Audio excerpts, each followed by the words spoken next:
ओम जय जय जय नमोस्तु नमोस्तु नमोस्तु।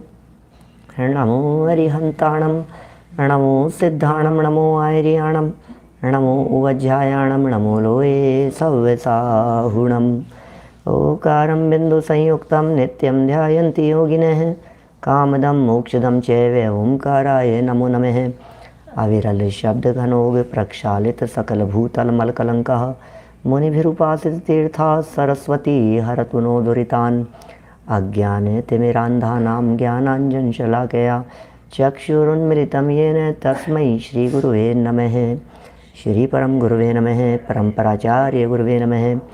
सकल कलुष विध्वंसकं श्रेयसां परिवर्धकं धर्मसम्बन्धकं भव्यजीवमने प्रतिबोधकारकं पुण्यप्रकाशकं पापप्रणाशकमिदं शास्त्रं श्रीसंयं प्रकाशनामधेयम्। अस्य मूलग्रंथकर्तारः श्री सर्वज्ञदेवास्तदुत्तरग्रंथकर्तारः श्री गणधर देवा प्रतिगणधर देवास्तेषां वचनानुसारम् आसाद्य आचार्य श्री कुंदकुंदामनाय आचार्य सूर्यसागरेण विरचितं श्रोतारः सावधानतया शृण्वन्तु। मंगलम भगवान वीरो मंगलम गौतमो गणी, मंगलम कुंदकुंदाद्यो जैन धर्मोस्तु मंगलम। सर्वमंगलमांगल्यं सर्वकल्याणकारिकं प्रधानं सर्वधर्माणां जैनं जयतु शासनं, जैनं जयतु शासनम। संयम प्रकाश नाम का ये ग्रंथ है, आचार्य महाराज सूर्य सागर जी साहब द्वारा लिखी गई यह सुंदर अनुपम रचना है और बातें समझने योग्य है, सरल भी है। जैसे भी समझ में आवे उस तरह से हमें समझना चाहिए। ध्यान का प्रकरण चल रहा था और ध्यान की चलती हुई इस चर्चा को कई रूपों में समझाने का प्रयत्न किया, विशेषकर धर्म ध्यान की चर्चा को। आखिर क्या है धर्म ध्यान? क्योंकि हर व्यक्ति धर्म करना चाहता है। कौन नहीं चाहता है दुनिया में धर्म करना? कर पाते हों या नहीं कर पाते हों, नरेंद्र वाकलीवाल जी साहब, दुनिया में कोई व्यक्ति कितना धर्म कर पा रहा है और क्या नहीं कर पा रहा है ये एक अलग मैटर है, लेकिन उसके बावजूद भी करना तो सभी चाहते हैं। मैं क्या कर पाऊँगा मुझे नहीं पता, लेकिन मैं चाहता हूँ या नहीं चाहता हूँ। तो दुनिया में किसी भी व्यक्ति से पूछो तो व्यक्ति यही कहेगा कि भाई धर्म तो करना चाहिए, धर्म करना चाहिए, स्वाध्याय करना चाहिए, अच्छे काम करना चाहिए। तो स्वाध्याय को दुनिया में अच्छा तो माना जाता है। तो धर्म ध्यान की चर्चा चल रही है, करना चाहते हैं, लेकिन प्रॉब्लम ये है कि जितना जिसको जो समझ में आता है वो उसको करके समझता है कि मैंने धर्म कर लिया। कोई व्यक्ति रोज़ाना पूजन करता हो, 2-4 पूजन करता हो और उससे हम ये कहें थोड़ा अब इतना तो करता हूँ और क्या करूँगा इससे ज़्यादा क्या जान लोगे क्या मेरी? लोग तो ऐसी ऐसी बातें करने लगते हैं। माने वो उसी में संतुष्ट हैं और वो यही समझते हैं कि ये बहुत धर्म हो गया। भैया धर्म के नाम पर दान देंगे, धर्म के नाम पर पूजन करेंगे, धर्म के नाम पर जाप करेंगे और कहेंगे कि हो गया धर्म ध्यान। नहीं भाई, धर्म ध्यान, ध्यान शब्द है ना, ध्यान कहते हैं उपयोग की एकाग्रता को, वो ध्यान कहलाता है। और धर्म है वस्तु का स्वभाव। इसका मतलब वस्तु के स्वभाव में जब उपयोग एकाग्र होता है तो धर्म ध्यान कहलाता है। धर्म और ध्यान, तो धर्म क्या है ये बतलाओ तो बोले वस्तु स्वभाव धम्मो, वस्तु के स्वभाव का नाम धर्म है। और ध्यान उपयोग की एकाग्रता है। तो जो भी वस्तु का मूल स्वरूप है उस मूल स्वरूप में जब हमारा उपयोग तल्लीन होता है, एकाग्र होता है, तो वो धर्म ध्यान कहलाता है। इस धर्म ध्यान को 4 भेद 2 अपेक्षाओं से बतलाए, एक आज्ञा विषय, अपाय विषय, विपाक विषय और संस्थान विषय। इस रूप में ध्यानों की चर्चा हुई। और इसके साथ साथ जब अपाय विषय धर्म ध्यान की चर्चा कर रहे थे तो फिर पिंडस्थ, पदस्थ, रूपस्थ और रूपातीत, इन 4 ध्यानों को अपाय के अंतर्गत शामिल किया। माने असली उपाय तो ये है, आज्ञा मानना उसे भी धर्म ध्यान का है, चरणानुयोग है, ठीक है, जैसा कहा है उसे वैसा का वैसा स्वीकार कर लिया। इसी तरह से विपाक विषय, ठीक है, कर्म के उदय प्रथमानुयोग की चर्चाएं की और उसे भी समझ लिया भाई हाँ ध्यान है। ऐसे संस्थान विषय, उसमें प्रथमानुयोग लिया, संस्थान विषय में करणानुयोग लिया। असली जो धर्म है वो द्रव्यानुयोग में है। चारों अनुयोगों को यद्यपि धर्म ध्यान में शामिल किया, लेकिन उसके बावजूद भी आचार्य देव ये कहते हैं कि जो असली धर्म ध्यान है वो द्रव्यानुयोग पूर्वक ही होगा। 4 अनुयोगों में से असली प्रयोजन तो द्रव्यानुयोग से ही सिद्ध होता है। तो ठीक है साहब, द्रव्यानुयोग पढ़ लेते। बोले नहीं, द्रव्यानुयोग में भी ये पिंडस्थ पदस्थ रूपस्थ रूपातीत, इसका मतलब आत्मा का ध्यान करो। उसमें भी आत्मा, क्योंकि द्रव्यानुयोग भी बहुत ब्रॉड है। द्रव्यानुयोग में न्याय भी है, सिद्धांत भी है, आध्यात्म भी है। तो द्रव्यानुयोग के जो 3 पार्ट कहे हैं, 2 भी कह सकते हैं, न्याय और अध्यात्म कह करके। तो न्याय जो है ये प्रयोजन भूत नहीं है। प्रयोजन भूत इस अर्थ में हो सकता है कि उससे सिद्धांत तक पहुंचा जाता है, लेकिन हर व्यक्ति तो नहीं उलझ सकता है उसमें। जितना जटिल करणानुयोग है, द्रव्यानुयोग का न्याय वाला पार्ट उससे कम जटिल नहीं है। माने जब आप ये खोल करके देखेंगे ना, ये जो ग्रंथ है न्याय के, परीक्षा मुख, प्रमेय, कमल, मार्तंड, आप्त, मीमांसा, उन ग्रंथों को जब देखेंगे तो अष्ट सहस्त्री न्याय के ग्रंथ, द्रव्यानुयोग का ग्रंथ है अष्ट सहस्त्री, अष्टशती, अष्ट सहस्त्री। तो अच्छे अच्छे लोग, दादा ऐसा कहते हैं, जब हम लोग पढ़ते थे तो इस अष्ट सहस्त्री को कष्ट सहस्त्री कहते थे। अरे समझ में नहीं आता है वाक्य कहाँ से शुरू हुआ है और कहाँ ख़त्म हुआ है। 3-3, 4-4 पेज तक तो फुल स्टॉप नहीं मिलता, ऐसे ऐसे घुमा फिरा करके चर्चा करते हैं। मैंने एक ग्रंथ बहुत पहले पढ़ा था, कोई 90 के दशक की बात होगी, संशय वदन विदारण नाम से। और जब उस ग्रंथ को पढ़ना शुरू किया तो 15-20 पेज तक जब मैं पढ़ता रहा तो मेरे को जिन्होंने दिया था, मैंने उनसे कहा कि ये क्या श्वेतांबर ग्रंथ है क्या? क्योंकि उसमें स्त्री मुक्ति और केवली कमलाहार के लिए ही तर्क दे रहे थे लगातार वही चर्चाएं 15 लगातार कि स्त्री मुक्ति होती है, इसलिए होनी चाहिए, केवली के कमलाहार। ये क्या है? तो बोले तुम पढ़ो एक बार। तो फिर वो उसके बाद उन सारे तर्कों का एक लाइन टू लाइन खंडन किया उन सबका। तो बात समझ में ही नहीं आवे, इतने लंबे और इस तरह से घुमा फिरा करके चर्चाएं। माने देखिए, मोक्ष मार्ग प्रकाशक का जो 5वां अध्याय है, कौन से अनुयोग का है? मतलब प्रथमानुयोग है उसमें, नहीं कहानियां थोड़ी नहीं, किस्से थोड़ी नहीं। चरणानुयोग है, मैंने आचरण की प्रधानता भी नहीं है। तो करणानुयोग है कि नहीं? द्रव्यानुयोग है, द्रव्य तत्व की चर्चाएं हैं। लेकिन सांख्य मतावलंबी ऐसे द्रव्य तत्व मानते हैं, मीमांसक ऐसे मानते हैं, नैयायिक ऐसे मानते हैं। और इतने तत्व संभव नहीं है, इतने ऐसे संभव नहीं है, तत्वों की संख्या, द्रव्यों की संख्या। कमलेश भाई टिम्बड़िया साहब, माने ये पॉसिबल ही नहीं है इस तरह से वो होना। तो तर्क की कसौटी पर कस करके द्रव्यानुयोग उन बातों को सिद्ध करता है, उन्हें घटित करता है। तो यहाँ जिनवाणी ये कह रही है कि द्रव्यानुयोग का वह पार्ट जो न्याय शास्त्रों से भरा हुआ है वो भी यहाँ नहीं लेना है, उससे भी अपना प्रयोजन सिद्ध नहीं होगा। सिर्फ और सिर्फ आत्मा की चर्चा, शुद्धात्मा की चर्चा, भेद विज्ञान की चर्चा, उस आत्मा को अपने उपयोग का विषय कैसे बनाया जा सकता है, उसके लिए किए जाने वाले प्रयास, कैसे आत्मा हमारे उपयोग का विषय बनेगा, वो सोचिए आप। तो वो चर्चा यहाँ पिंडस्थ पदस्थ रूपस्थ ध्यान के माध्यम से हमने देखी है। और रूपातीत ध्यान की चर्चा कल कर रहे थे हम, उसी चर्चा को आज संपन्न करने की भावना है। पेज नंबर है 636 नंबर पेज पर, और नीचे से 3-4 लाइन ऐसा समझ लीजिए। कल जो पैराग्राफ पढ़ा था नीचे से दूसरे पैराग्राफ, उसमें हमने बात की थी कि भैया ये जो है ना बातें जो कही गई है, ये सब सिद्ध भगवान के स्वरूप का चिंतन करो और सिद्धों को देखो। सिद्धों के सर दर्द होता है क्या कि नहीं? तो तुम्हारे भी नहीं हो सकता है। सिद्धों के शरीर नहीं है तो हमारे भी शरीर नहीं है क्या? अशरीरी सिद्ध भगवान, आदर्श तुम ही मेरे। किरण भाई अटलांटा वाले, माने अशरीरी सिद्ध भगवान, आदर्श तुम ही मेरे। हे सिद्ध भगवान, आप अशरीरी हैं और आप हमारे लिए आदर्श हैं। तो ये कैसे अशरीरी भगवान की चर्चा कर रहे हैं? कौन आदर्श है? बोले कोई अशरीरी भगवान, कोई ऐसे सिद्ध भगवान की चर्चा नहीं कर, सिद्ध स्वरूप बैठा हुआ है उसकी बात कर रहे हैं।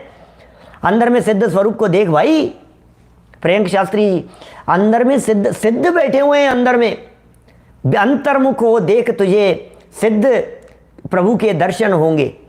अंतर्मुख होकर के देखने पर हमें सिद्ध भगवान दिखते हैं। अंदर में बैठे हुए एक भगवान है, उन्हें देखने का प्रयत्न करो।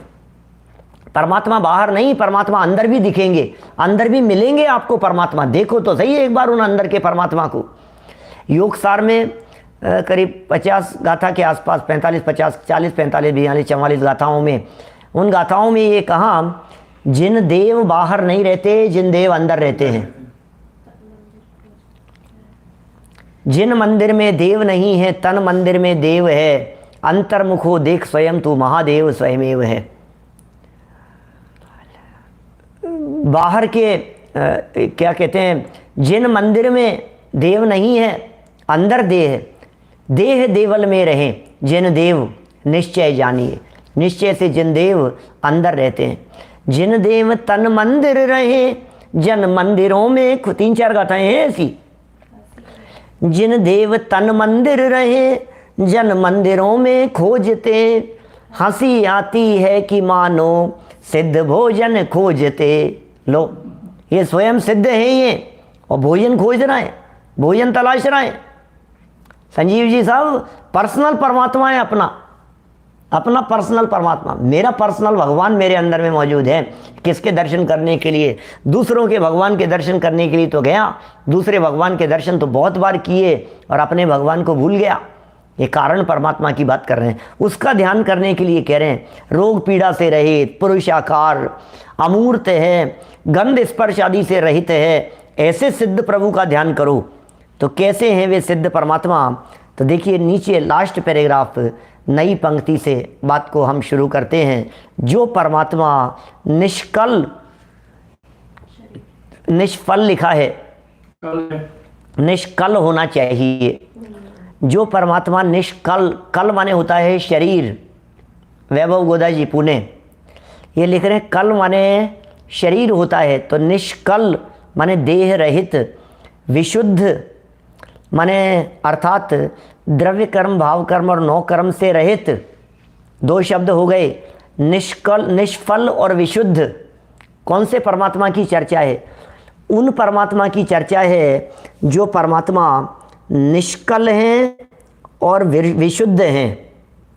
जो परमात्मा देह रहित हैं और जो परमात्मा विशुद्ध हैं, अर्थात द्रव्य कर्म, भाव कर्म और 9 कर्म से रहित हैं। कौन है ऐसा परमात्मा? समय सार उठा करके देखो। समय सार में प्रत्येगात्मा कह करके पुकारा है। समय सार में जिस आत्मा की चर्चा की है वो द्रव्य भाव 9 कर्म से रहित आत्मा है, उसकी चर्चा की, उस आत्मा को दिखाया है। इसका मतलब द्रव्य कर्म, भाव कर्म और 9 कर्म से रहित सिद्ध भगवान होते हैं। ये तो सारा जगत कहता है, लेकिन समय सार की दृष्टि ये कहती है कि तुम भी द्रव्य कर्म, भाव कर्म और 9 कर्म से रहित हो। तुम्हारे में 9 कर्म नहीं है, तुम्हारे में द्रव्य कर्म नहीं है। अरे भाव कर्म का भी सद्भाव तुम्हारे में नहीं है, तुम क्या बात करते हो? ये भाव कर्म का भी अस्तित्व नहीं है तुम्हारे में। भाव कर्म से भी तुम अछूते तत्व हो। ये कुछ अलग हटके बातें ये यहाँ कही गई है। जो परमात्मा निष्कल हैं, शरीर रहित हैं। शरीर रहित परमात्मा, अब ये कैसे परमात्मा होंगे जिनके शरीर ही नहीं है? क्योंकि हमें तो आदत है शरीर से देखने की। शरीर रहित देखो ना कभी अपने आप को। मैं कभी ऐसा कहता हूँ, अपने आप को शरीर रहित अनुभव करने का प्रयत्न तो करो। अतुल भाई, अपने को लगता ही नहीं है ऐसा कि हम शरीर रहित हैं, वो फील ही नहीं कर पाते हैं। शरीर रहित पने की फीलिंग हमारे को इस तरह नहीं आती, क्योंकि जो कर रहे हैं सब शरीर के साथ में कर रहे हैं। खा रहे हैं, उठ रहे हैं, चल रहे हैं, लेट रहे हैं, सो रहे हैं, घूम रहे हैं, गाड़ी चला रहे हैं, जो भी काम कर रहे हैं सब ऐसा लग रहा है हम अब ये दो हैं, इसमें दो पने की अनुभूति होती है। ऐसे मैं यहाँ ऐसे बोल रहा हूँ तो इस जगह दो चीज़ें हैं यहाँ।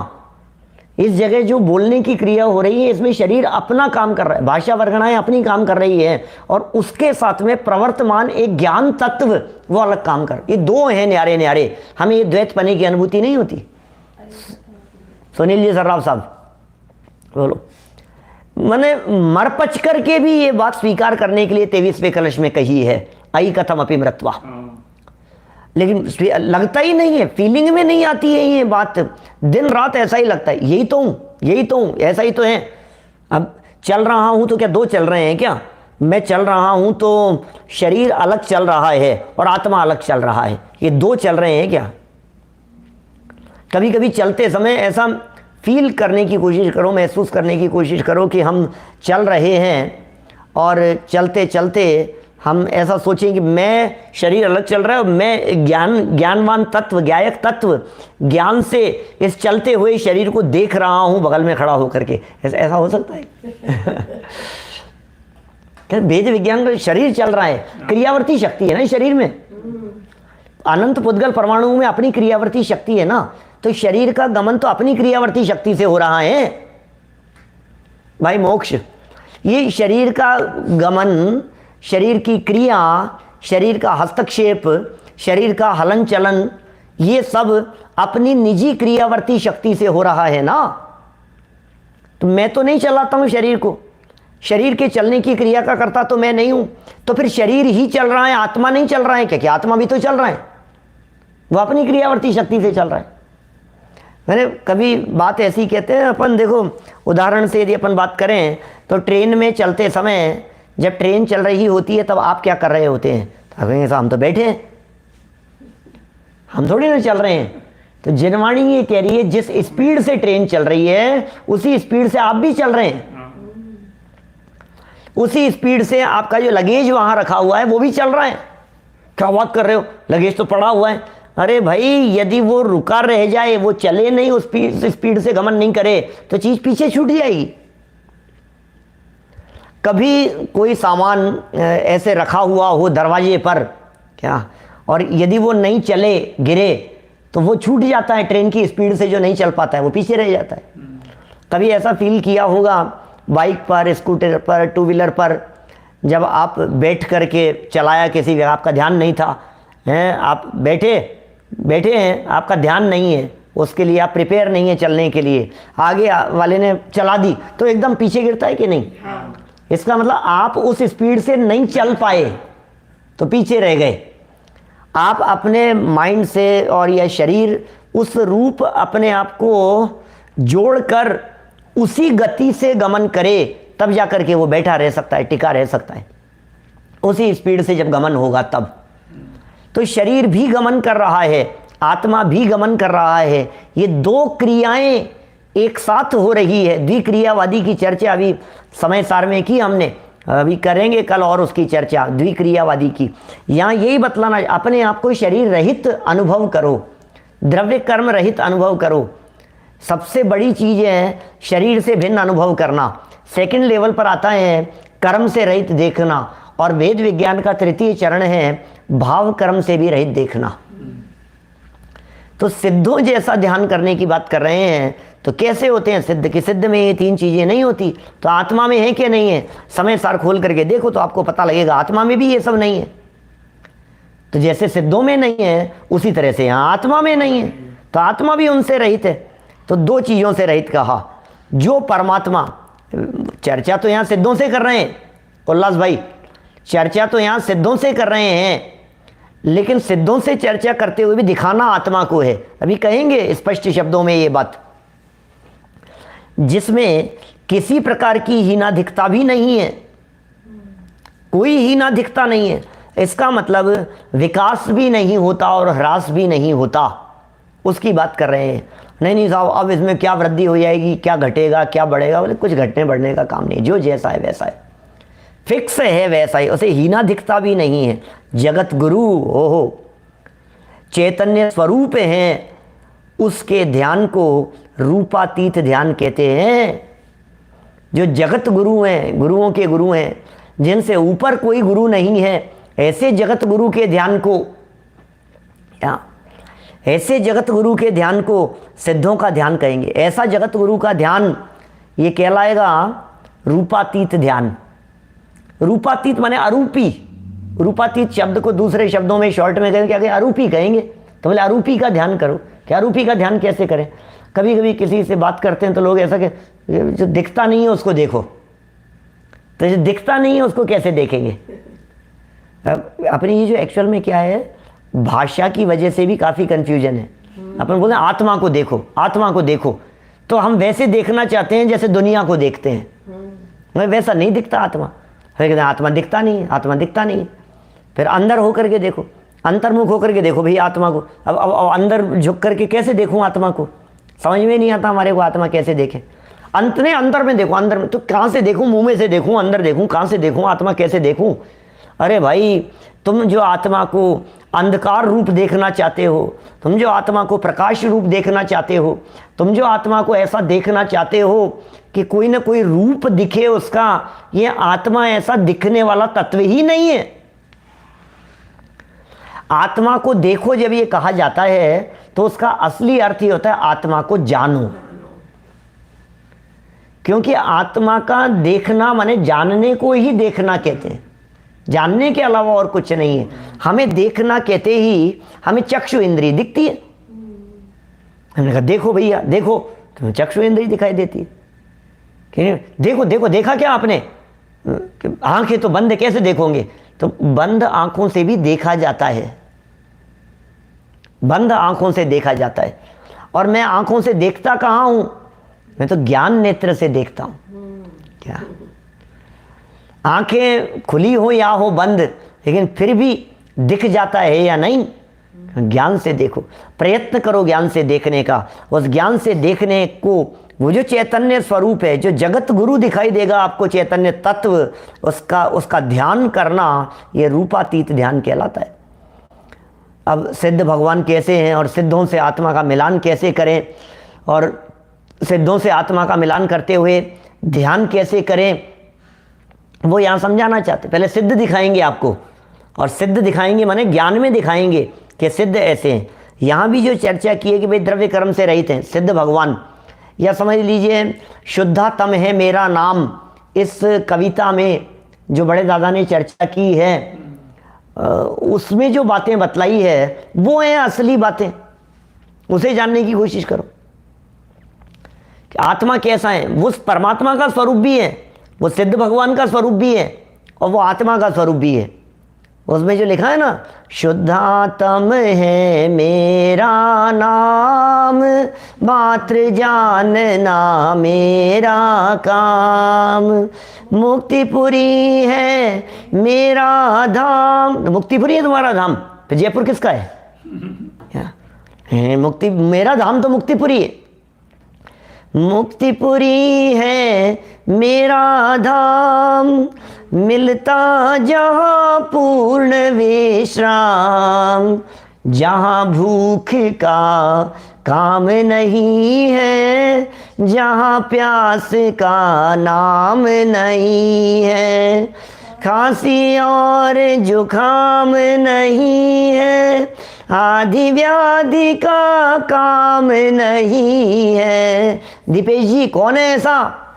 आत्मा की चर्चा चल रही है, सिद्धों के स्वरूप की चर्चा चल रही है, बोथ आर सेम, दोनों की चर्चा चल रही है। शुद्धात्म प्रकाश भारेल जब छोटे थे ना, तब उनके लिए लिखी थी ये कविता। जब वो 2 साल के थे तब उनको सिखाते थे, शुद्धात्म है मेरा नाम, मात्र जानना में। ऐसे याद करो इसको, बोलो इसको। बालबोध पाठमाला भाग 1 उस समय लिखी जा रही थी जब वो 1-2 साल के थे, तो उस समय बड़े दादा ने ये उनके लिए लिखी, सबके लिए, सभी शुद्धात्म है, उसका नाम भी शुद्धात्म है, बच्चे का नाम। तो वो उस तरह से वो बात लिखी गई, मात्र जानना मेरा काम। अब बोले क्या है? खांसी जुकाम नहीं है, सर्दी गर्मी नहीं है क्या, और बोले किसी तरह की पीड़ा नहीं है, शरीर नहीं है। तो जो सिद्ध भगवान के नहीं है वो मुझ में भी नहीं है। भूख प्यास का काम नाम नहीं है, वहां पर भूख प्यास नहीं लगती है, सिद्धों को नहीं लगती, तो आत्मा को तो लगती है, हमें तो लगती है। अरे तुम्हें भी नहीं लगती है। ये शरीर और शरीर के प्रति राग के कारण अपने आप को भूखा प्यासा समझता है। भाई क्या भूखा प्यासा समझता है। सच्चाई तो यह है कि उससे भिन्न तुम्हारा एक ज्ञायक तत्व है, वो ध्यान का ध्येय है। उस आत्मा को ध्यान में लाने का प्रयत्न करो, उस आत्मा को देखने का प्रयत्न करो, उस आत्मा को पकड़ने की चेष्टा करो। ये आत्मा कैसे पकड़ में आएगा उसे यहाँ दिखा रहे हैं। चैतन्य स्वरूप है बस, और कुछ नहीं। जगत गुरु है। आप जानते हैं पंच परमेष्ठियों को जब देव और गुरु में शामिल करते हैं तो कौन देव हैं और कौन गुरु हैं, ऐसा बंटवारा बालबोध पाठमाला भाग 1 पढ़ाते समय ही मैंने बंटवारा करके बतलाया कितने देव और कितने गुरु। तो कहा भैया 2 तो देव हैं अरिहंत सिद्ध और 3 गुरु हैं, आचार्य उपाध्याय साधु, ये 3 गुरु हैं और 2 देव हैं अरंत सिद्ध। फिर दूसरे प्रकार से बंटवारा बतलाया कि नहीं, एक सिद्ध भगवान देव हैं 4 गुरु और 4 गुरु हैं। क्या आचार्य उपाध्याय और साधु ये तो गुरु हैं ही, अरहंत भी गुरु हैं। अरे जिनागम में उन्हें परम गुरु कह करके पुकारा है, वे भी तो गुरु हैं। जय जय नाथ परम गुरु हो, 16 कारण भावना में तो उन्हें परम गुरु ही कह करके पुकारा है। और सच में असली उपदेशदाता तो वही है, अस्य मूल ग्रंथ करता रहे श्री सर्वज्ञ देवा, तो परम गुरु है, वो तो जगत गुरु हैं।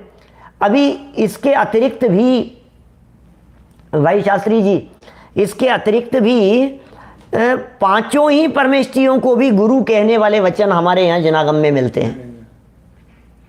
जैसे देखो, शुद्धातम अरु पंच गुरु जग में शरणा दो, मोह उदय जी के व्रथा आने कल्पना हो, आने कल्पना हो। कहाँ की भारे भावना है जयचंद जी चावड़ा की। जयचंद जी चावड़ा साहब ने अपनी भारे भावना में आशरण भावना में लिखा शुद्धातम अरु पंच गुरु जग में शरणा दोए। तो एक शुद्धातम है, एक 5 गुरु है। बोले 5 गुरु कौन है? 5 गुरु कौन है? वंदो 5 परम गुरु, सुर गुरु वंदत जास, वंदो 5 परम गुरु। गजब हो गया भैया, ये परम गुरु कहते हैं उनको, 5 परम गुरु। हाँ हाँ, ये परम गुरु हैं, ये 5 ही परम गुरु हैं। इस तरह सिद्धों को भी परम गुरु कह करके पुकारा गया। और यहाँ कह रहे हैं जगत गुरु कौन? कि सिद्ध भगवान। सच में वे जगत गुरु हैं। कैसे गुरु हैं भैया? सिद्ध भगवान तो पढ़ाते ही नहीं है किसी को, सिद्ध तो किसी को सिखाते ही नहीं है। अरे वे कुछ नहीं कहते, लेकिन सिद्ध स्वरूप को देखने मात्र से जगत के जीवों को सिद्ध बनने का मार्ग मिल जाता है। ऐसे गुरु हैं वे। बिना सिखाए सिखा देते हैं, बिना पढ़ाए पढ़ा देते हैं। इसके लिए कुछ पढ़ाने की जरूरत नहीं है, कुछ सिखाने की जरूरत नहीं है, कुछ बोलने की जरूरत नहीं है। बस सिद्ध स्वरूप का ध्यान करो और सिद्ध बनने का मार्ग शुरू हो जाएगा। ये लिखा रहे हैं यहाँ। तो ये कह रहे हैं उसके और विशेष प्रकार की चर्चा, माने उसे और विशेष प्रकार से यदि देखें तो यहाँ देखा जा सकता है। वो देखिए जरा, दिखाने की कोशिश करते हैं। 637 नंबर पेज पर देखिए, 637 नंबर पेज। बिंदुहीनम कलाहीनम रेफ द्वितीय वर्जितम अनक्षरत्वमपापन्नम अनुचार्य विचिन्तयेत् चंद्ररेखा समं सूक्ष्मं स्फुरन्तं भानुभास्करम् अनावृताभिधं देवं दिव्य रूपं विचिन्तयेत्।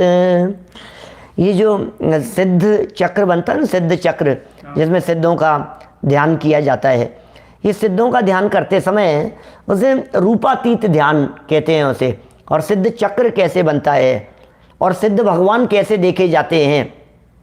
अभी मैंने कहाँ से, टोरंटो से जब चर्चा की थी, ब्रैम्पटन से, कनाडा से, तो मैंने ओम शब्द के प्रयोग बतलाए थे रूपस्थ ध्यान में। ओम के कैसे रूप बनते हैं अलग अलग, तो मैंने बहुत सारे ओम के अर्थ बतलाए। ओम में पंच परमेष्ठी शामिल हैं, ये तो एक सामान्य बात है।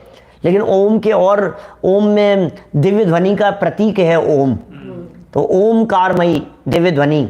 ओम शब्द के माध्यम से आप सम्यक दर्शन ज्ञान चारित्र की एकता स्वरूप सिद्ध दशा प्रकट करने का प्रतीक है ओम। ओम शब्द जो है ये ऊर्ध्व मध्य अधो का प्रतीक है। आ ऊ म, ओम जो है ना उसमें 3 प्रमुख अक्षर हैं, आ ऊ और मैं। तो अ अधो, ऊ ऊर्ध्व, म मध्य, तो तीनों लोक आ गए। तो इस ओम शब्द में तीनों लोकों का सार गर्भित है, ऐसा ओम। और एक जो अर्थ, जो अंतिम अर्थ मैंने किया ओम का, ओम लिखो तो लिखते समय बनता है, सबसे पहले बनता है 3, ओम बनाते समय ऐसे बनेगा 3, और उसके बाद में बनेगा 1, हिंदी वाला जो सिंगल 1 बनता है ना वो 1, माने 3 बना करके फिर बनाया 1, माने 3 नहीं, तीनों की एकता। तो ये 3 रत्नत्रय है और ये तीनों की एकताएं हैं। तो जिसके इन 3 रत्नत्रय की एकता होती है वो जीव ऊपर सिद्ध शिला पर जाकर के विराजमान हो जाता है, ऊपर वो चंद्र बिंदी है उसके ऊपर। तो सम्यक दर्शन ज्ञान चारित्र की एकता प्रकट करके सिद्ध शिला पर जाकर के विराजमान हो जाना। तो ये जो शिला जो बनती है, जो चंद्र बिंदी बना देते हैं थाली में, जो बना देते हैं अपन, ऐसा लगता है अपन चंद्र बिंदी बना दी, थाली में चंद्र बिंदी बना दी, चंद्र बिंदी बना दी, बच्चों को लगता है चंदा मामा बना, चंदा मामा नहीं है वो सिद्ध शिला है क्या। और उसके ऊपर जो बिंदी लगाई है वो बिंदी नहीं है, वो सिद्ध भगवान का प्रतीक है और वो अपने आप का प्रतीक है, ऐसा कह सकते। इसलिए वो जो चंद्र बिंदी जो बनाते हैं ना, कई बार जैसे थाली में बनाते हैं पूजन के लिए, थाली तैयार करते समय तो नीचे 3 बिंदी लगाते हैं और फिर ऊपर चंद्र बना करके 1 लगाते हैं। तो 3 बिंदी तो रत्नत्रय का प्रतीक है और रत्नत्रय पूर्वक ये सिद्ध शिला और ऊपर मैं जाकर के विराजमान हो जाऊं, इस बात को दिखाते हैं। तो देखिए यहां ये कह रहे हैं रूपातीत ध्यान में बिंदु अर्थात चंद्र बिंदु से रहित, चंद्र बिंदु से रहित की बात करो, क्योंकि वो ध्यान करें रूपातीत का, सिद्ध भगवान रीम, रीम की चर्चा में ऊपर चंद्र बिंदी होती है, उससे रहित कला अर्थात मात्रा से रहित, चंद्र बिंदु से रहित, फिर कला अर्थात मात्रा से रहित। यहाँ चंद्र बिंदु से रहित करो, फिर कला अर्थात मात्रा से रहित, और रेफ और हकार से भी वर्जित अनक्षर रूप परम ब्रह्म का ध्यान किया जाता है। माने ह्रीम शब्द बनने में है, रे और चंद्र बिंदु ये सब बनते हैं, ह्रीम बनता है, ह्रीम सिद्धों का सूचक कहा जाता है। या अरहम ऐसे जो बनता है ना सिद्ध चक्र का जो बनता है, ह्रीम है बना करके ऐसे घुमाते हैं उसको, जो सिद्ध चक्र विधान के अंदर लिखा है प्रारंभ में, सिद्ध यंत्र बनाते हैं उसे, सिद्ध यंत्र कहते हैं उसको। तो जो राजीव जी भाई साहब आगरा वाले ये कह रहे हैं सिद्ध यंत्र जब बनाया जाता है तो सिद्ध यंत्र में जो आपने रे बनाया, रे बनाया, चंद्र बिंदी बनाई और उसके माध्यम से सारी दुनिया सिद्ध का ध्यान करती है, सिद्ध चक्र का ध्यान करती है। ये कह रहे हैं उसमें से चंद्र हटा दो, बिंदी हटा दो, हकार और रकार भी हटा दो, तो अब जो अनक्षर बचा, अब क्या बचा? अब तो कुछ नहीं बचा। तो बोले ऐसे अनक्षर अनाकार रूप जब परम ब्रह्म का ध्यान किया जाता है वो रूपातीत ध्यान है, कुछ नहीं है उसमें। जहां आपको कुछ दिखने लगे तो वो बोले परावलंबन हो गया, जहां भी कुछ पर दिखने लगा, या जहां कुछ भी नहीं दिख रहा है वो असली ध्यान होगा। रूपातीत ध्यान में कुछ नहीं है उसका ध्यान किया जाता है, कुछ है का ध्यान नहीं किया जाता। मैं कभी कहता हूं जैसे सिद्धों की प्रतिमाएं देखी मंदिरों में, हर्षवर्धन जी साहब, सिद्धों की प्रतिमाएं, हंस कुमार जी इंदौर, सिद्धों की जो प्रतिमाएं हैं वो ऐसे कटआउट लगा रहता है, कई जगह मंदिरों में ऐसा कटआउट बना हुआ होता है, मंदिर जैसा शेप होता है, हीराचंद जी वैसा मंदिर जैसा शेप होता है और बीच में कटआउट होता है। तो हमने पूछा कि भाई ये क्या है?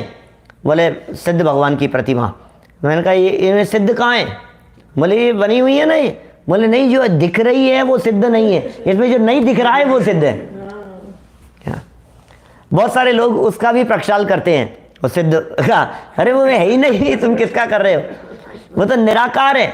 अब उस निराकार को दिखाने के लिए चूंकि उसके बाहर आउटलाइन बना दी तो वो अंदर निराकार है ऐसा प्रदर्शित करने का प्रयत्न किया जाता है। वास्तव में तो वो कुछ नहीं है, खाली है वो। वीनू भाई शाह साहब बोलो। ये जो अपन ने जो सिद्ध भगवान जो दिख रहे हैं, जो दिख रहे हैं वो नहीं है, जो नहीं दिख रहे हैं वो सिद्ध हैं। क्या दिख रहे हैं वो नहीं, जो नहीं दिख रहे हैं ना वो सिद्ध हैं। तो सिद्धों को देखो, सिद्धों को देखो। बोले जो जो दिख रहा था उन सबको हटाते चले जाओ, सिद्ध रूप का दर्शन हो जाएगा। हमें शरीर दिख रहा था, हमें कपड़े दिख रहे थे, बोले हटाओ दृष्टि में से। बोले हमें शरीर दिख रहा था, बोले हटाओ दृष्टि में से। कि वो अब ये हट गया तो फिर क्या दिखेगा? बोले हमें अंदर का वो दिख रहा था, कंकाल, बोले हटाओ उसको दृष्टि में से। कि हमें अब क्या दिखेगा अंदर? वो द्रव्य कर्म दिखने लगे, बोले दृष्टि में से हटाओ। क्या? तो बोले और अंदर चलो, अब क्या दिख रहा है? बोले नहीं, द्रव्य कर्म भी पुद्गल हैं, वो भी नहीं है, राग द्वेष तो हैं। बोले हटाओ इनको भी दृष्टि में से। तो ये सब जब सब हटते चले जाएंगे, सब हट जाएगा, तो अब क्या दिख रहे हैं? बोले अब जब कुछ नहीं दिखाई दे रहा है तो वो कुछ नहीं जो दिख रहा है ना, वो ज्ञान के माध्यम से अभेद अखंड भरा पूरा चैतन्य तत्व दिखाई देगा। वो आत्मा है अजय सोगानी जी, वो आत्मा है जहाँ कुछ नहीं है। आपको पता है जिन मंदिर में अपन जो ये गोला चढ़ाते हैं, ये इसी बात का प्रतीक है, उस शुद्ध आत्मा का प्रतीक है, उन सिद्ध भगवान का प्रतीक है। वो मंदिर में जो गोला अपन वाइट जो गोला चढ़ाते हैं, क्योंकि जो नारियल होता है ना, नारियल उसके ऊपर होती है जटाएं। क्या ये जो जटाएं हैं, ये जटाएं तो है नौकर्म, कपड़े लत्ते धन संपत्ति वैभव, जो ऊपर ऊपर ही अलग हो जाते हैं ऐसे, ये जटाएं हैं।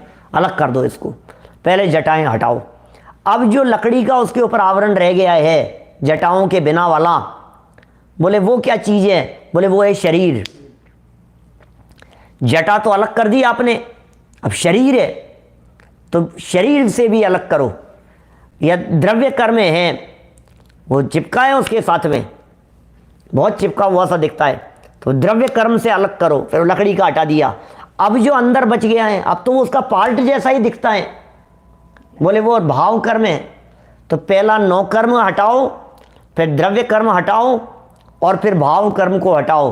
और तीनों के हटने पर, मैंने ऊपर जो रेड वाला जो पार्ट था उसके नारियल गोले के ऊपर, वो भी जब हट जाता है, तो अब जो बचा है प्योर शुद्ध शुभ्र सफ़ेद, बोले ये शुद्ध आत्म तत्व का प्रतीक गोला है, वो समर्पित करते हैं विधानों वगैरह के प्रसंग पर। तो ऐसे सिद्ध स्वरूप के ध्यान करने की कह रहे हैं। देखिए रूपस्थ ध्यान में, नीचे वाली लाइन देखें, रूपस्थ ध्यान में चंद्र रेखा के समान बिंदु अर्थात अर्घ बिंदु सहित सूक्ष्म सूर्य के समान दैदीप्यमान रहम का साक्षर ध्यान किया जाता है। ये रूपस्थ में, जिसमें पीछे की थी चर्चा, रूपस्थ ध्यान में क्या किया जाता है? रूपस्थ में क्या किया? बोले रूपस्थ ध्यान में हमने क्या किया? बोले वो सब रूप बना करके उसका ध्यान किया था। और रूपातीत ध्यान, इसके नीचे वाली लाइन है, रूपातीत ध्यान, क्योंकि रूपस्थ के बाद की कोटि है, अतः प्रथम रूपस्थ में साक्षर ध्यान होता है, फिर निरक्षर ध्यान रूपातीत में किया जाता है। मैंने रूपातीत में निरक्षर का ध्यान होगा, अक्षर ध्यान नहीं होगा। अक्षर अवलंबन है, अनक्षर, अक्षरों का भी अवलंबन जहाँ टूट गया है वो अनक्षर है। अक्षर शब्द का जो प्रयोग है वो आत्मा के लिए भी किया जाता है। अक्षर, अक्षर माने आत्मा भी होता है, और अक्षर माने इंद्रियों के लिए भी कहीं अक्षर शब्द का प्रयोग में, अक्ष कहते हैं ना, अक्ष, अक्ष माने इंद्रियां, इंद्रियों के लिए भी अक्ष कहते हैं। सब जीते अक्ष समाज, तुम सम अरु को है, ऐसे उसमें आती है शायद पंचमेरु वगैरह की किसी पूजन में है, सब जीते अक्ष समाज। तो अक्ष माने इंद्रियां, तो और अनक्ष माने आत्मा। तो अक्ष माने इंद्रियां और अनक्ष, अनक्षर माने आत्मा। तो आत्मा के ध्यान करने को यहाँ रूपातीत ध्यान कहा जाता है। ये रूपातीत ध्यान की चर्चा कर रहे हैं। अब रूपातीत ध्यान का फाइनल एसेंस क्या है? इस रूपातीत ध्यान करते हुए कौन पकड़ में आया? नंदीश्वर पूजन में ऐसा होगा। समाज माने ग्रुप, सब जीते अक्ष समाज, अक्ष समाज माने इंद्रियों का ग्रुप माने शरीर, माने देह को जीत लिया है, इंद्रियों को जीत लिया है, समस्त इंद्रियों को जीत लिया है। ये इंद्रियों का समाज है, आपस में एक दूसरे के साथ में काम करती हैं, एक दूसरे के सपोर्ट से, और पूरे इंद्रिय समाज को जीत लिया माने शरीर को जीत लिया, ऐसा कहना चाहते हैं। तो देखिए यहीं अंतिम पैराग्राफ इस रूपातीत ध्यान के संबंध में क्या कहते हैं। जो इस प्रकार ध्यान करने में असमर्थ हों, बोले साहब अनक्षर का ध्यान करो, बोले वर्णातीत आत्मा का ध्यान करो, बोले रूपातीत आत्मा का ध्यान करो। यार आपने कह दिया कैसे करूं मैं तो कुछ नहीं दिखता है मुझे तो ऐसा आत्मा आत्मा। तो बोले जैसा 38वीं गाथा में बतलाया है समय सार में वैसा ध्यान करो, जैसा 49 में बतलाया है वैसा ध्यान करो, जैसे अलिंग ग्रहण के बोल बतलाए हैं उस तरह से आत्मा को पकड़ने की कोशिश करो। इन चिन्हों से नहीं, बाह्य लिंगों से नहीं, उनसे आत्मा को देखो। एक समय सार का 38 नंबर गाथा और मोक्ष मार्ग प्रकाशक का 38 नंबर पेज, 38 से 38 की संगति है उसकी, वहां भी वही लिखा, अमूर्तिक प्रदेशों का पुंज, ऐसा ज्ञानादि प्रसिद्ध गुणों का धारी ये आत्मा स्वयं आप है, ये ऐसा कहना चाहते हैं। ज्ञानादि प्रसिद्ध गुणों का धारी ये भगवान आत्मा स्वयं आप है, ये चैतन्य तत्व। तो उसे कैसे पकड़ें कि इस प्रकार ध्यान करने में जो असमर्थ हो, ऐसा पकड़ में नहीं आता हो, वह प्रथम सिद्ध स्वरूप का ध्यान करे। सबसे पहले सिद्धों का ध्यान करो। ये सब सिद्धों का कैसे करूं? बोले शास्त्र पढ़ो, सिद्धों का तो शास्त्रों में मिलेगा वर्णन। अब जो टोडरमल जी साहब ने पेज नंबर 2 पर सिद्धों का स्वरूप बतलाया है मोक्ष मार्ग प्रकाशक में, बोले गहराई से पढ़ो उसको, और सिद्धों के स्वरूप को बहुत गहराई से पढ़कर यदि आप उसे देखेंगे, सिद्ध स्वरूप का ध्यान करेंगे, तो बोले ऐसा सिद्ध स्वरूप का ध्यान करें जो कि अमूर्तिक चैतन्य पुरुषाकार कृतकृत्य है। ओहो, इसका ध्यान करो। अमूर्तिक चैतन्य है और पुरुषाकार है। कैसा है ये आत्मा? अमूर्तिक चैतन्य पुरुषाकार, चैतन्य तत्व है, पुरुषाकार तत्व है, अमूर्तिक तत्व है, इंद्रियों से पकड़ में आने वाला तत्व नहीं है, और कृतकृत्य है माने परिपूर्ण है। ये कृतकृत्य शब्द का प्रयोग परिपूर्णता के अर्थ में आता है।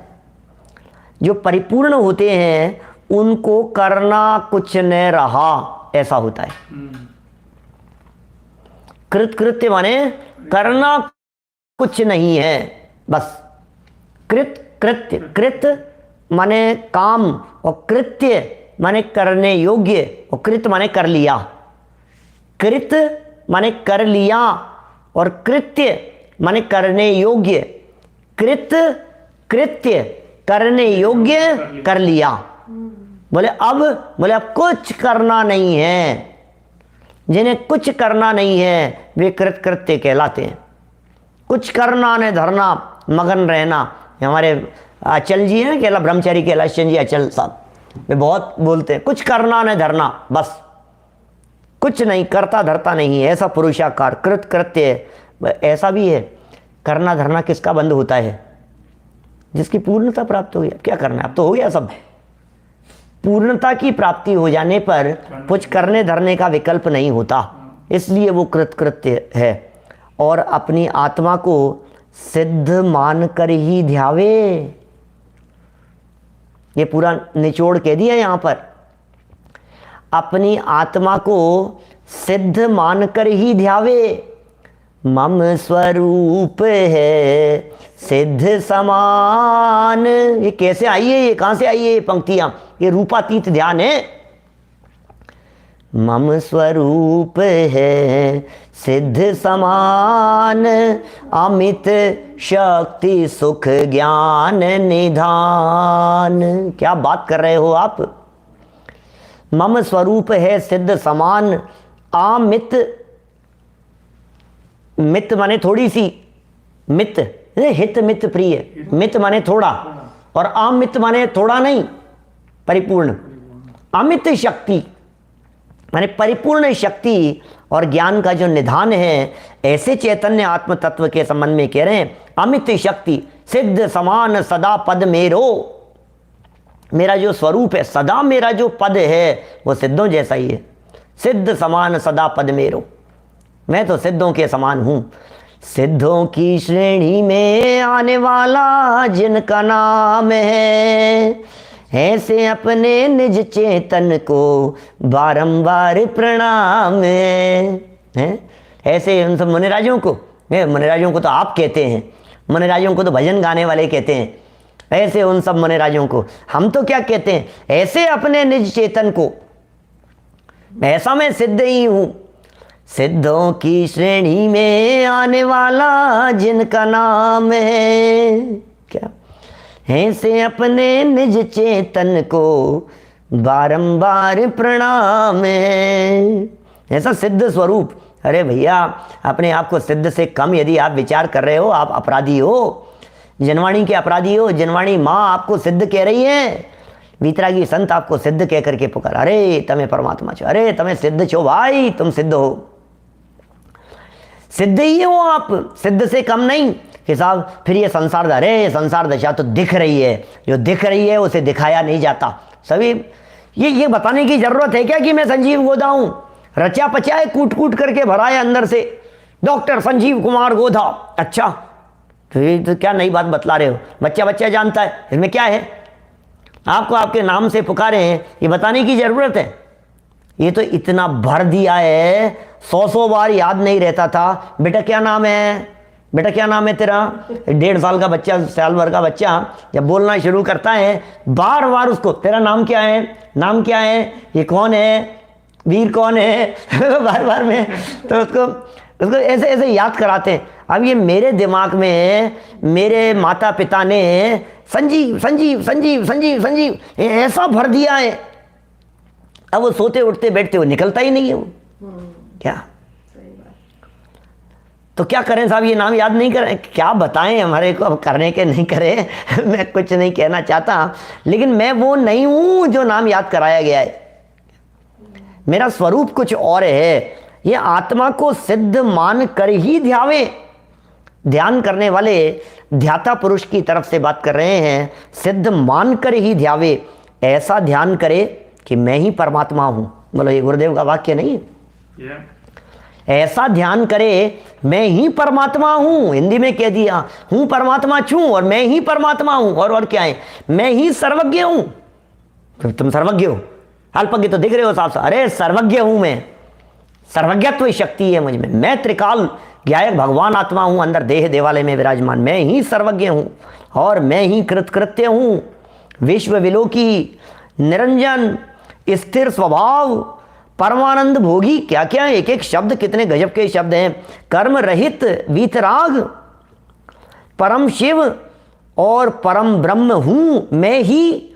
थर्ड लाइन में सेंटर में शब्द दिया था मैं ही, और वाक्य पूरा किया और कहा कि हूं, तो मैं कैसा हूं, बोले मैं कृतकृत्य हूं, कृतकृत्य हूं कि हाँ अब तुम्हें कोई करना धरना नहीं है, सारा वजन उतार दो अपने माथे पर से, अकर्ता अनुभव करो, अपने आप को अकर्ता देखो, कर्तृत्व के बोझ के तले जो दबे जा रहे हो, इस पूरे बोझ को उतार करके अलग धर दो, अकर्ता हूं मैं, ऐसा अनुभव करो, कृतकृत्य हूं मैं, विश्व विलोकी हूं मैं। क्यों विश्व विलोकी कह रहे हैं, इसलिए कह रहे हैं क्योंकि रोजाना दिन भर हमारे विकल्पों में चल, ये देख लूं, ये जान लूं, वो जान लूं, ये जान लूं। न्यूज में क्या चल रहा है आजकल, वहां का क्या चल रहा है, यूक्रेन का क्या चल रहा है, युद्ध का क्या हो रहा है, डॉलर की क्या रेट है, इसका क्या है, चांदी क्या भाव चल रही है आजकल, शेयर मार्केट के क्या हाल है, पता ही नहीं है।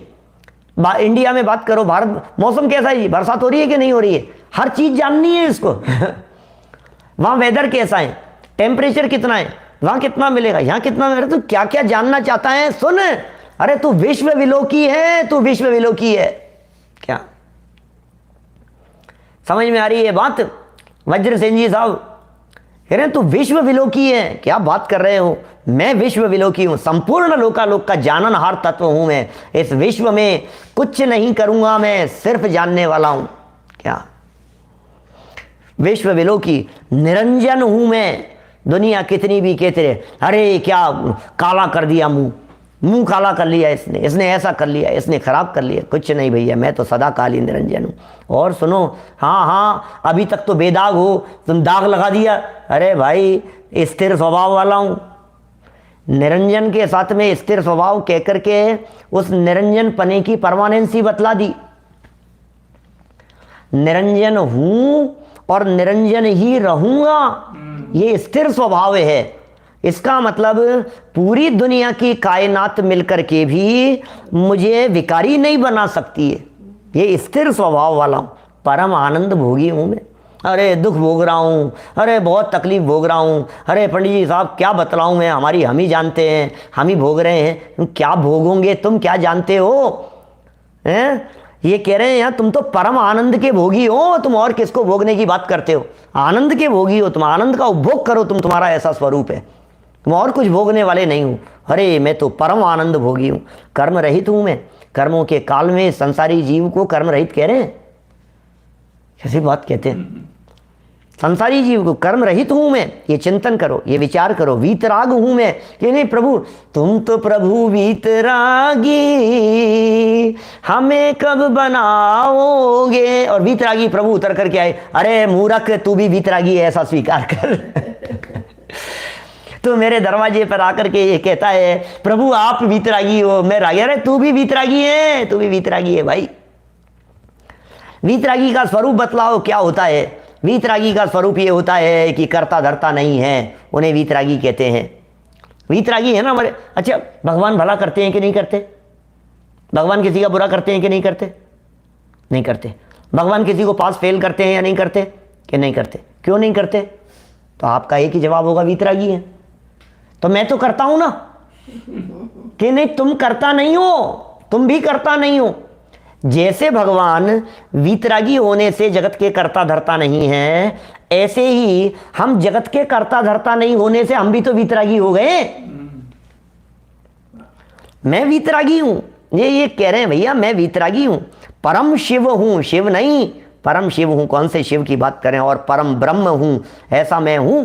परम शिव, परम ब्रह्म, अद्वैत स्वरूप चैतन्य आत्मा, ऐसा मेरा स्वरूप है। इस प्रकार ध्यान करते करते जब आप ऐसा ध्यान करते हैं, जब आप ऐसे स्वरूप में डूबते हैं, जब आप अपने ऐसे स्वरूप में डुबकी लगाते हैं, ऐसे स्वरूप का ध्यान करते करते द्वैत से अद्वैत हो जावे। ओहो, द्वैत आत्मा अलग है और शरीर अलग है, ऐसे दो दिख रहे थे। परमात्मा अलग है और मैं अलग हूं। अरे परमात्मा के साथ में अपने आत्मा को ऐसा अद्वैत कर लो कि प्रभु तेरे मेरे अंतर को अविलंब निरंतर। प्रभु अलग और मैं अलग, अरे द्वैतपना नहीं है। युगल जी बाबूजी साहब तो ऐसा कहते थे, कौन अर्घ चढ़ाए और किसको अर्घ चढ़ाए? क्या मैं ही परमात्मा हूं। ऐसे द्वैत से ध्यान करते करते अद्वैत हो जावे, इसी को रूपातीत ध्यान कहते हैं। यही ध्यान रूपातीत ध्यान कहलाता है। इसे ही रूपातीत कह करके पुकारते हैं शास्त्रों में। इसको रूपातीत कहा गया है। बड़ा अद्भुत स्वरूप है इस रूपातीत ध्यान का। तो इस तरह है पिंडस्थ ध्यान, पदस्थ ध्यान, रूपस्थ ध्यान और रूपातीत ध्यान। ये चारों ध्यान कौन से ध्यान के भेद हैं? धर्म ध्यान के। नहीं, धर्म ध्यान में किसके? ये जो चार ध्यान है ये अपाय विचय धर्म ध्यान के भेद हैं। तो आज्ञा धर्म ध्यान के चार भेद, आज्ञा विचय, अपाय विचय, विपाक विचय, संस्थान विचय। तो इसमें आज्ञा विचय की चर्चा करते समय वो सब रूपवती धारणा और वो अलग अलग तरह की धारणाओं की चर्चा की, अग्नि धारणा, पृथ्वी धारणा, उनकी चर्चा की। फिर पदस्थ ध्यान की चर्चा करते समय, नहीं आज्ञा विचय हो गया, अपाय विचय। तो जब अपाय विचय धर्म ध्यान की चर्चा की तो उसमें पिंडस्थ, पदस्थ, रूपस्थ, रूपातीत को बतलाया। तो अब दो हो गए यहां तक पूरे, आज्ञा विचय और अपाय विचय पूरे हो गए। अब विपाक विचय नाम का धर्म ध्यान क्या है, विपाक विचय का क्या स्वरूप है, ये चर्चा अपन यहां कल प्रारंभ करेंगे इसी समय पर। तो आप अवश्य उस बात को बराबर पढ़ करके भी आएँ, विचार करके आएँ कि आखिर ये विपाक विचय धर्म ध्यान क्या हो सकता है, इस विपाक विचय का स्वरूप क्या हो सकता है जिसमें विपाक की बातें कही गई है। अभी की बात को यहीं विराम देता हूँ। एक सूचना, ये हिंदी साहित्य के उन्नायक साहित्यकार पंडित टोडरमल, देख रहा है आप सभी को, एक ग्रंथ का प्रकाशन अभी हुआ है कुछ समय पहले ही। बड़ा अद्भुत ग्रंथ है, मैं आपको इसके बारे में बतलाऊं। ये जो ग्रंथ है ये उत्तर प्रदेश जैन विद्या संस्थान और सर्वोदय अहिंसा ट्रस्ट जयपुर के माध्यम से इस ग्रंथ का प्रकाशन किया गया। इस ग्रंथ की विशेषता एक प्रकार से ये पंडित प्रवर टोडरमल जी का अभिनंदन ग्रंथ है, पंडित प्रवर टोडरमल जी के बारे में। और सबसे बड़ी बात तो ये है कि इस ग्रंथ में पंडित प्रवर टोडरमल जी के बारे में पिछले 100 सालों के अंदर जो बड़े बड़े विद्वान हुए, 100 सालों में, क्योंकि 70 साल पहले के भी लेख हैं इसमें, 80 साल पहले के भी लेख हैं इसमें। 1948 में वीरवाणी का एक विशेषांक निकला था। 1948 कितनी पुरानी बात हो गई, लगभग 70-72 साल पुरानी बात हो गई। उस समय वीरवाणी का एक विशेषांक निकला था और उस समय जो 60-70 साल के बड़े विद्वान थे उन्होंने ये बातें, लेख लिखे हैं टोडरमल जी के बारे में। फिर 1965 में और 1972 में सन्मति संदेश का विशेषांक निकला। 1967 में वीरवाणी का और आत्मधर्म का विशेषांक निकला। और उस समय के तात्कालिक फूलचंद जी, सिद्धांत शास्त्री, जगन और जो बड़े बड़े ऐसे विद्वान थे, उन विद्वानों ने टोडरमल जी के संबंध में, उनके साहित्य के संबंध में जो कुछ भी लिखा, उन सब के लेखों को वर्तमान समय तक मिला करके उन सब का संकलन इसमें है। एक सामान्य पाठक की दृष्टि से तो नहीं है, लेकिन यदि आप लोग उपयोगी समझते हो तो अपने यहाँ की किसी लाइब्रेरी के लिए, यूनिवर्सिटी के लिए, किसी डिपार्टमेंट के लिए, किसी ऐसे स्थान के लिए आप इसकी प्रति जो है वो प्राप्त कर सकते हैं। जनरल नहीं है, सामान्य नहीं है, ऐसे स्वाध्याय के लिए नहीं है, लेकिन विशेष प्रतियां कुछ विशेष लोग यदि कुछ चाहते हैं जो सच में, क्योंकि ऐतिहासिक दस्तावेज है, तो यदि आप चाहें तो टेलीग्राम ग्रुप पर, आपके जानकारी में है ही, डॉक्टर संजीव गोदा शंका समाधान जो टेलीग्राम ग्रुप है उसके ऊपर आप यदि मैसेज और एड्रेस भेजेंगे तो आपको ये जयपुर से भेज दी जाएगी। तो आपको ये सूचना मुझे देनी थी, बाकी तो जनवाणी स्तुति अपन ले लेते हैं। निज निधि निज में बताई यह अनंत उपकार है, उसके लिए जिन वाणी माँ को वंदना शतवार है, वंदना शतवार है। नौ बाण मुकार मंत्र। रणमो मोरिहंत रणमो सिद्धांत।